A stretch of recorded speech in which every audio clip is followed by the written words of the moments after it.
Welcome back to Most Imaginative Bartender. Obviously, we're still coming from my apartment, but we're excited to make these videos for you, and we're going to talk about creativity again.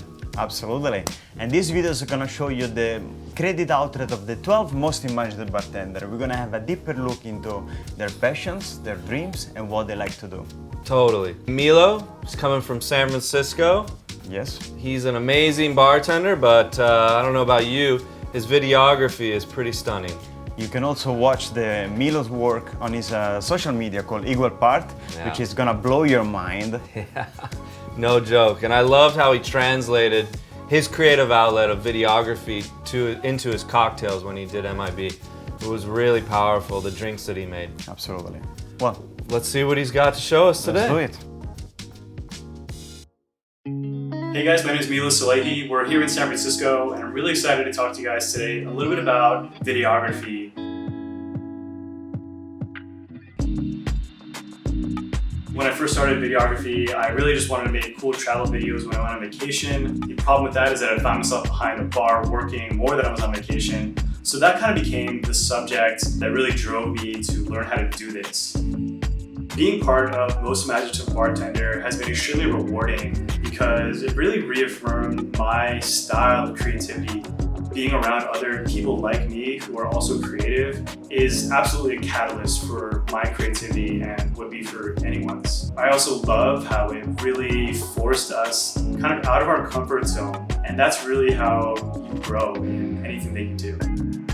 What I was seeing in bartending videos was not, in my opinion, really doing justice to what I thought was kind of the art and the beauty and the emotion of bartending. So Equal Parts Cocktail is a place where all my video content lives, where I make cocktail videos that are a little bit more cinematic, a little bit more artistic and stylistic. Capturing those details and capturing the theatrics and the motion is really what motivated me to start Equal Parts, and it's what has become kind of our style. One of the first things I ever shot was my brother and I had this really cool idea to shoot the life cycle of ice in a bar. So we went to the bar and we shot it. We had these big blocks of ice and they broke it down with chainsaws and then a table saw and then carving it out perfectly for a craft cocktail for a guest. We just thought it was cool. Put some cool music on it, put it out on the internet, and it turns out like 16 million other people thought it was really cool. So that was like, we're like, okay, cool. Like we're definitely onto something here. We should keep doing this.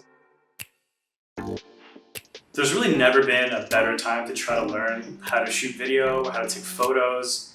With the internet at our fingertips, we have all the information. We don't need to go to film school. There's so many amazing cameras that are out. All you really need is just the motivation. I think a lot of people might be a bit afraid to get into videography. They see big lights, big cameras, wires, a lot of technical knowledge that maybe they don't have. When you're first starting out, having a lot of equipment will actually get in your way of creating. 90% of what I do, even today, almost 4 years into it, really is just this. It's just a camera, one lens that I really like, and a tripod. And I think why that's important is that it really forces you to do as much as you can with as little as you can. When you have these limitations, it really forces you to be creative and really forces you to master the things that make good film or make good video. So before you go out and buy a camera, there's actually a lot you can do to just learn about composition and cinematography that will make you a better filmmaker. Composition is really just how you position your subject and other elements in the frame to make it aesthetically appealing or dynamic or create a mood. So for example, if you want all the focus to be on your subject, you might put that subject right in the dead center of the frame. However, if you're trying to create a more dynamic shot where you still have your subject and there's focus on that subject, but you also want to showcase kind of the environment in the background, maybe some other elements, what you could do is put that subject on what we call a third. So the rule of thirds goes like this. You have your shot and you divide that shot with 2 vertical lines and 2 horizontal lines. And what that does is it kind of creates these 4 intersecting points.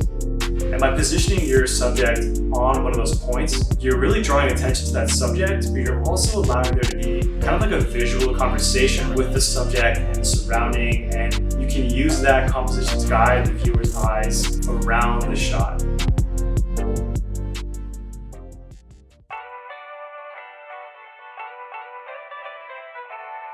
I think it's important to try to identify your weak points in any kind of skill and always be learning. The most satisfying part of the process is taking something as simple as someone making a martini and then turning it into something that is creative and then sharing that with other people and getting really great feedback and also inspiring other people to do the same. It is like extremely satisfying and it keeps me motivated every day. All right guys, that's it for me. Thank you so much for listening to me. I hope this has been helpful and I hope this inspires you to get out there and create your own content. Cheers. Well, Yeah. I mean, Milo. that's a lot, eh? Yeah, it's good advice though. For me, less is more. I mean, that's always what I think, especially when you're diving into your creativity. It's so nice to just get to the basics of what you need and don't get muddied by everything else. Yes, creativity doesn't mean that you need to use the most exotic fruit, right? Or to the most colorful paintings. It's really about how to get the best out of your passion. I think he's really sharing this with us. You know, if you see his social media and his videos are very simple, but they go straight to the point. And I love the fact that, you know, he keeps talking about how much he loves videography, but he's always talking about how much he loves bartending as well. His videos all about, you know, how to make a cocktails, showing case, bartenders, local bartenders. So that's really great. Yeah, you know, this is a great example of how your creative outlet truly inspires what you do behind the bar. And truly it's what gives him his particular outlook and his particular stamp on his creative process behind the bar. Hopefully, this inspires you to maybe pick up a camera. Let's learn something new. Well, thank you for joining us, and can't wait to see what you all make from watching this.